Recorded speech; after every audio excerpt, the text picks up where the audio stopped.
Hollywood Police Chief Tom Sanchez is with us now. He's also at the nursing home, which, as you might expect, is now closed. Chief Sanchez, thank you so much for joining us.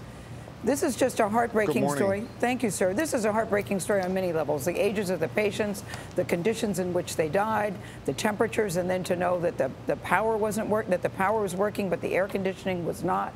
I know that the investigation is in its early stages, but what can you tell us about what you have learned so far? So, listen, thank you. You're right. This is a tragic event. You know, the senseless loss of these 8 individuals' lives.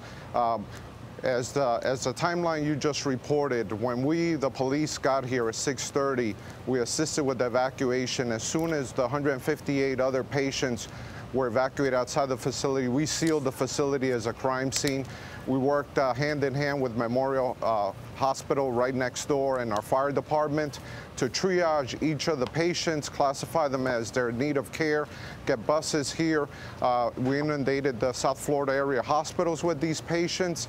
We set up a tent for families and a phone number for them to be able to know where they can find their families. Why do you think it took so long for people to realize? Why do you think it took so long for officials to realize that this was a very serious situation?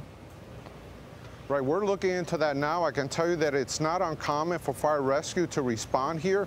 We responded here over 100 times last year for different types of medical calls. So the first call, there was a cardiac arrest around 3, as you stated, and that person was taken over to Memorial Hospital. Sadly enough, that was one of the patients that passed away just a little bit after 3 in the afternoon yesterday. And then by the second time the call came, difficulty breathing, the fire lieutenant, the third time they came out, they sounded the alarm. They started notifying people, and then that's when the response came in, and as fire crews were inside, they determined that 3 other individuals had passed away. Chief, how many other nursing homes, I've heard as many as 40 in your area, may not have electricity? Right, well, that's a very good question. As a preventive measure, I sent out officers to all 42 nursing homes yesterday. There was one that we found that did not have sufficient electricity, and it was very hot inside, as was the nursing home here that we're investigating. We made the determination to have that nursing home evacuate. It was very small, and the 5 patients were brought also here to Hollywood Memorial Hospital.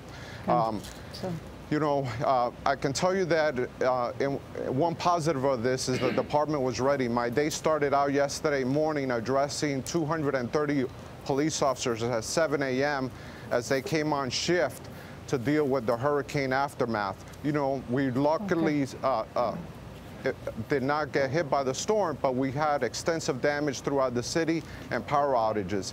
More than 130 cops were manning traffic lights. Some of them have been on shift for more than 10 days. And so we had all the detectives already working. They were part of the first responders that came out here to help with the evacuation, so the investigation was able to start quickly. We're the only police department that I know of that 2 years ago started a program with the state agency that investigates the Health Administration Department. Chief Sanchez. And we go out to every, yes, ma'am. I was just going to say, I know how stretched thin and how your team is working so hard. And so thanks to all of them. And I know you're working so hard to make sure this doesn't happen again. So thank you so much for all that your team does. Thank you, ma'am.